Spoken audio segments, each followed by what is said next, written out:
Assalamu alaikum students, I hope you all are fine. As we are on the chapter The Old Brown Horse.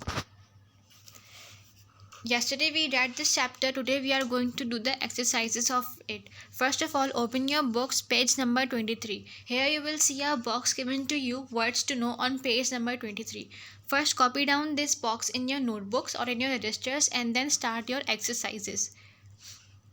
Don't forget to copy down this box words to know and then start your work. Okay, on page number 24, here we have exercises part A, understanding the poem.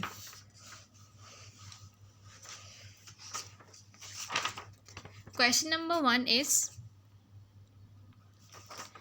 answer the following questions. What do we learn about the horse from his appearance and behavior? Answer A is we learned that the horse is very old, shaggy, not very well cared for and a bit sad, but the horse responds to a human touch. Here very means tired. Question B. What does the poet ask the reader to? Stop for a word or two and touch him softly. Question C. When does the horse feel that life now is not so bad? Answer C is here. The horse feels good when a passer-by strokes its mane and shaggy coat. Okay students, what is mane here?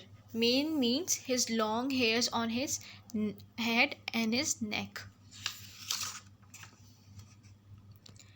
Moving to the next, we have these questions are more difficult, discuss them first. Question D. Why is the horse no longer used for riding? Give at least 2 reasons. Here are the 2 reasons. The horse is old, time has passed and brought new methods of transport such as the motor car. Question E. Who might have responsible for neglecting the horse? Neglecting means ignore. Answer E is the master because he is busy driving his motor car. Question F. What would you have done to make the horse last there comfortable?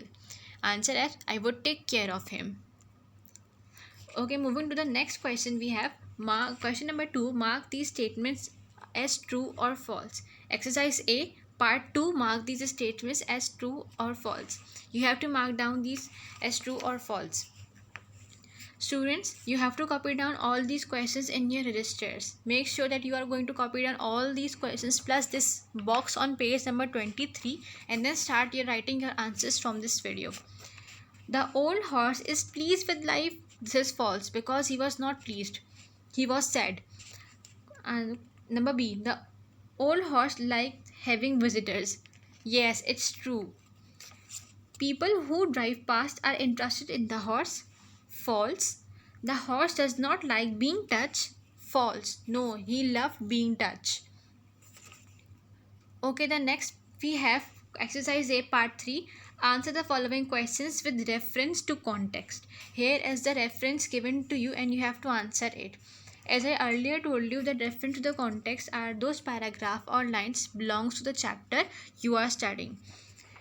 Oh, thank you, friend, for the kindly thought for a horse who has had his day. The underlined phrase means you have to answer that what does this underlined phrase means. Here are 3 options given to you. Has become tired of his life, has lived through another day, or number C, has now grown old. So the answer is here. The underlined phrase means has now grown old. Coming to the next. Do you think there is a rhyming pattern in the poem? What is it? The odd lines rhyme A, B, C, B, D, E, F, E. They are telling about the rhyming pattern that are in your poem. Which words and expressions tell us that the poet cares about the horse? Here is the answer of it. The poet makes the horse sound pitiable and resigned to its fate through these words and expressions.